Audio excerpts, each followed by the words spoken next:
Punta naman kami ngayon ng hospital. Hospital clinic. Yes. Clinic. Clinic, oo. Kwento ko lang sa inyo yung good news.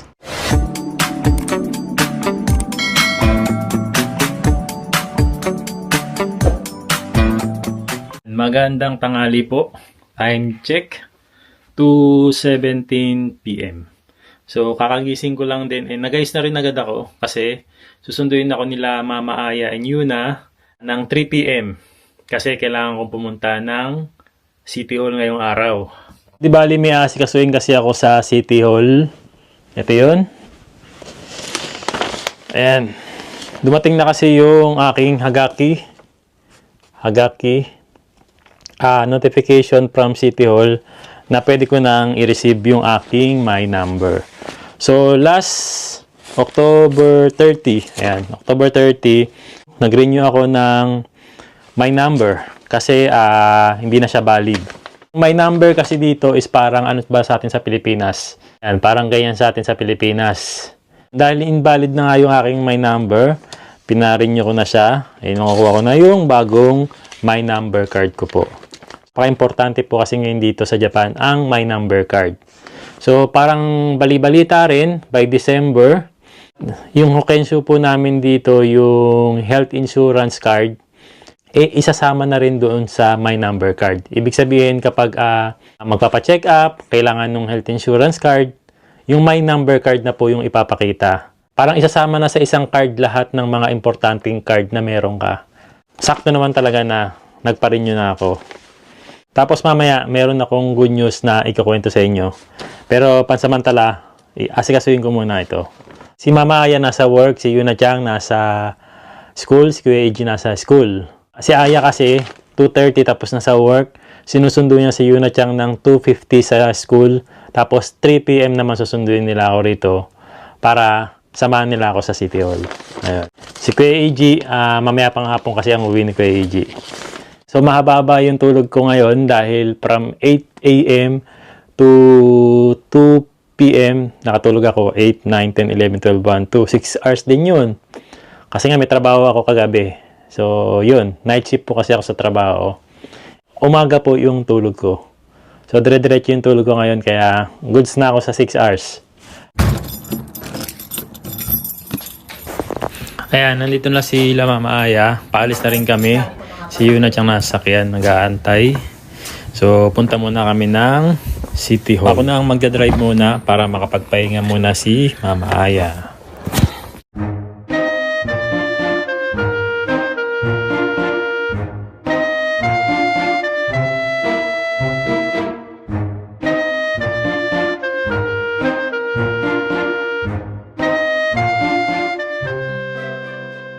Ayan, so wala pang 10 minutes, nakuha ko na yung aking bagong My Number card. Ayan, kakatapos lang namin dito sa City Hall. Ba't ang dilim natin? Madilim. Ayan. Punta naman kami ngayon ng hospital. Hospital clinic. Yes. Clinic. Clinic, oh. Si Yuna Chang kasi 2-3 days na atang hindi nawawala ng ubo. Ayun. Kakain ng ano yan eh. Kaka-cellphone mo yan. Kakakain ng chichiri eh. Pero simula naman nung ano siya, naramdaman namin na medyo inuubo na. Binawalan namin ng chocolate, ng chips. Ayun, pero hindi pa rin nawawala yung ubo niya kaya ayun, diretso clinic na siya ngayon. Yes! だってさ、病院行かないと普通に治んないから。 Oo, ne. Saka sigurado yan dahil yan sa panahon eh, no? Sa climate change. Climate change. 病院や。病院やみ。病院 good. Ayan, dito na kami sa clinic. So, sila Mama Aya na lang sa kasi Yuna Chang yung papasok sa loob. Dito na kami sa clinic. Pumasok na si Mama Aya sa kasi Yuna Chang. Ako yung mag-aantay na lang po dito sa parking. Last time nung nagpa-check up kami rito, ang sakit naman ni Yuna Chang, yung sa tiyan niya. Laging masakit yung tiyan niya. Ngayon naman, yung sa ubo naman niya. At tingin ko talaga dahil sa paglamig ng panahon dito kaya inuubo si Yuna Chang. Nagbabago kasi yung klima. May pabago-bago. Iinit, lalamig, iinit. Katulad na isang araw, mainit. umabot ng 25 degrees. Tapos ngayon naman bigla naging 12 degrees ang pinaka high temperature. Pasok na dali.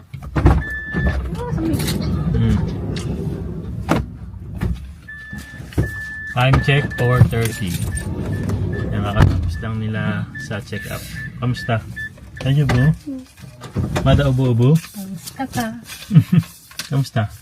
Ayan, may gamot na siya. May gamot na? Ano sabi For daw? 1 week. Bakit daw inubo yun na tiyang? Medyo namumula yung lalamunan. Kakakain yan ng chichirya, kaka-cellphone yan. Sabi? 違うよ、セブンじゃない。お菓子だよ。 Kasi, Namumula lang yung lalamunan, wala na may ibang problema. wala naman. Oo. So, sa pamumula ng lalamunan nito. Ilang Medyo klaseng namumula gamot, mahal? Isa lang. Isang gamot lang. Isa lang, pinaghalo-halo na nila sa iisa. Sa isang pack. Isa-isang, Oh. Three times a day? 2 times a day? Okay. Umaga saka... Ano to? Gabi, Gabi? bago matulog. Bago matulog. Okay. Ayan. So, ngayon dapat swimming class si Yuna Chang hindi matutuloy. May swimming test pa naman daw sila ngayon. Pero wag na. Parang feeling ko mahihirapan ka lang mag-focus ng mag-focus. Sa test niya, no? Paubo-ubo ka dyan. Pwede namang nilipat ng ibang araw yung test niya, no? Okay. Ayan, so nandito na kami sa bahay. And magluluto na sana ako. Kaya lang bago yon, kwento ko lang sa inyo yung good news. Kasi last month, wala akong Yasumi or wala akong absent ng buong buwan. So, ibig sabihin lahat ng araw ng working days, pinasukan ko. So, aminado naman ako, paminsan-minsan nag-Yasumi ako or nag-absent ako kasi gawa na meron kaming mga anak na kailangan din naming asikasuhin, lalong-lalo na sa school. So, paminsan-minsan nag-absent or nag-Yasumi kami ni Aya. Pero, yun na nga, etong last month, wala akong absent. So, ibig sabihin nun, makakatanggap ako ng bonus from company. Ayun, yay! Tuwan-tuwa, no, bonus. So, yung bonus na yun, marireceive ko sa mga susunod na sahod ko.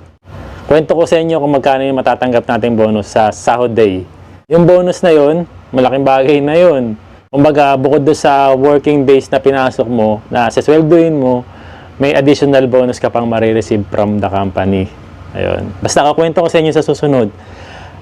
Sa sahod day ko. Ayan, meron din akong gustong i-share sa inyo kasi every sahod day ko kasi talagang nagbibigay ako kahit papano kay mama sa Pilipinas. Pambiling gamot, ganun.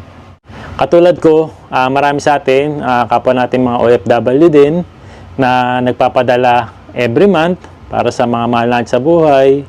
Insakto naman na yung 7 bank na pinapadalan ko ng pera papuntang Pilipinas, nagkaroon sila ng mas mababang remittance fee. Biruin nyo, for as low as 400 yen, pwede ka nang magpadala ng pera sa Pilipinas. Ayan, ito yung gamit natin ngayon, yung 7 bank. And alam nyo naman na sobrang dami ng 7-Eleven branch dito sa Japan. Kaya naman sobrang daling magpadala. And marireceive naman nila yung perang pinadala natin sa Pilipinas through Western Union. And alam nyo naman din na sobrang dami rin ng branch ng Western Union. Kaya naman sobrang madali lang nilang marireceive yung perang pinadala natin. Ayan. So, di bali, meron na akong 7 bank ATM card. So, nag-sign up or nag-register na ako kasi 7 years ago nito. Kaya, meron na ako nito. At anytime, pwede na ako magpadala ng pera gamit ang 7 bank. Ngayon, kung gusto nyo rin i-try yung 7 bank dahil sa murang remittance fee nila, tulungan ko na rin kayo na makapag-register or makapag-sign up sa 7 bank account. Para bago dumating yung sweldo nyo, pwede nyo nang magamit yung 7 bank ATM card nyo. So, di bali, ang unang step po na gagawin natin ay i-click nyo lang po yung link na ilalagay ko sa comment section natin para mapunta po kayo sa online registration portal ng 7 bank. Meron silang 9 languages na pwede nating pagpilian. Japanese, meron din naman, may English, may Tagalog, Espanyol, Portuguese, at iba pa. Tapos, ayan, nakalagay dito, applicants who are less than 6 months residing in Japan cannot apply or open an account. So, ibig sabihin po, kailangan po, nakatira kayo dito sa Japan more than 6 months na po para maging valid po or makapag-register po kayo sa 7 Bank. So yan, simulan na natin. So pwede po ang Japanese, pwede rin po ang foreign national. So dahil Pilipino po tayo, i-click po natin yung for foreign national. After po nyan, i-check lang po natin yung I agree. After po nyan, i-ready nyo na rin po yung My Number card nyo, pati na rin yung residence card nyo. Nagagamitin natin sa pag-re-register online. Ayan. Pagkatapos nyan, maglalagay lang tayo ng ating email address. Para ma-verify natin yung ating account, ayan, mag-send ng verification number si 7 Bank Money Transfer sa ating email address. Tapos, yun ang ilalagay natin ngayon dito.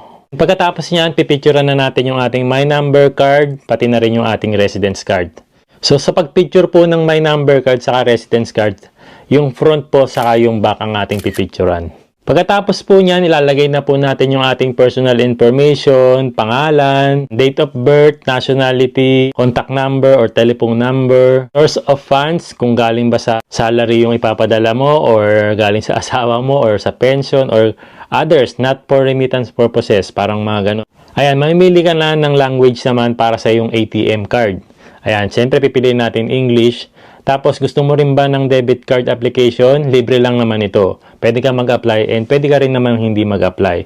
Ayan, mamimili ka rin ng design ng card na gusto mo. Ayan, piliin natin ito. Bago to eh.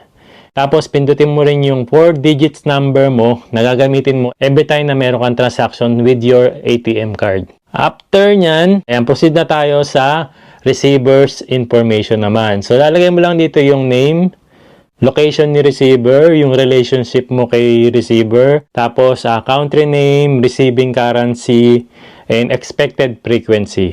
And lalagay mo rin dito yung expected amount. Ito estimated lang naman to Ilalagay mo lang yung estimated amount na pwede mong ipadala sa every transaction na gagawin mo. After nyan, confirm the entered details na tayo. I-check lang natin yung lahat ng information na nilagay natin kung tama ba at wala tayong maling nailagay. And kapag na-confirm na natin yan, after nun tapos na. Aantayin mo na lang yung ATM card mo. 1 week mo lang siyang aantayin kung wala kang debit card na nilagay or regular ATM card lang yung ginawa mo. And kapag may debit card naman yung ginawa mo, 2 weeks lang din naman yung aantayin mo. So, ganun lang din siya kabilis. Then, after mong ma-receive yung ATM card mo, ayan, pwede mo na siyang gamitin anytime. Isa pa sa kinatutuwa ko ngayon sa 7 Bank ay talagang mapapansin nyo, ayan, bumaba na yung kanilang mga transaction fee. So, as low as 490 yen, makakapagpadala ka na ng pera sa Pilipinas.